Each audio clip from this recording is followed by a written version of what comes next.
You're listening to Behind the Mic with AudioFile magazine. I'm Jo Reed. Alan Minskoff is with me for the week. We've been talking about novels, and now we're moving into the world of nonfiction. And we're moving into the entire world because this is 4 Points of the Compass by Jerry Brotton, and it's read by Liam Garrigan. Liam Garrigan is a good reader, of course, English, because Jeremy Brotton is an English historian, and he is an expert on mapping. And this, of course, is right in his wheelhouse because he is looking at how people looked at direction over centuries. And I learned a tremendous amount from this. This is a book for me because I have no sense of direction, and I love maps.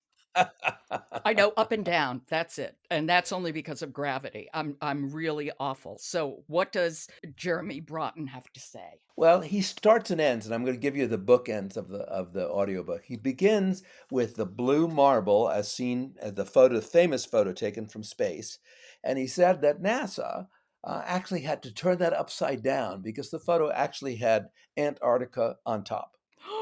So, and this is kind of the thread that we have all these unexpected things about location and geographic direction, and how we know, like for the ancient Hebrews, east was the most important direction. And for other peoples throughout the globe, there's a lot of wonderful little stories that he tells. But let me finish the book ending. The end of the book, this is really his thesis, is that how cardinal directions gave meaning to life throughout history, but now what has happened? They're being displaced in the digital end by blue dots on maps. Absolutely. I am completely opposed to using my phone to get around a city I don't know. I want a map because I want to be able to place myself in the large city and be looking around and not have my nose in my phone and you're only on one block. You know what I mean? Oh, absolutely. You never get a broader sense of the city that you're in. Well, why don't we hear a little bit now? I don't think it needs any setup. Okay. This is 4 Points of the Compass. It's by Jerry Brotton and read by Liam Garrigan. Who could not distinguish up from down at the moment he pressed the shutter.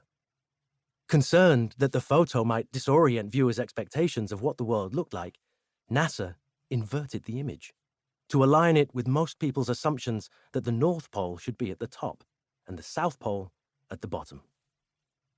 The world was literally turned upside down. But which way up is true?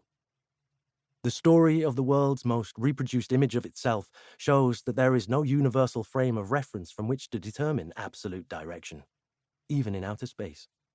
All 4 directions can only be understood from your point of observation, which is defined by where you stand on or above the globe.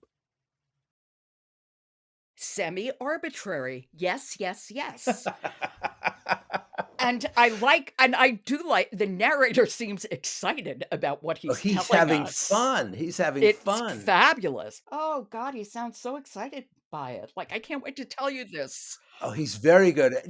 Nothing better than a Brit reading a Brit who's looking at the whole world, which of course they used to, I know, that used to be theirs. and they think it still should be, but that's another story. But it's kind of part of this story too, that it is kind of part of this story. That is 4 Points of the Compass. The subtitle, The Unexpected History of Direction. It's by Jerry Brotton, read by Liam Garrigan. Great, great title. And I am going to start listening to it. I'll let you know how I like it. Please do. I think you will like it. And I'll talk to you tomorrow. And I look forward to that. You can discover thousands of audiobook reviews and a whole lot more at AudioFile's website. That's audiofilemagazine.com. Go on by and see everything that's there. I'm Jo Reed. I'll talk to you tomorrow.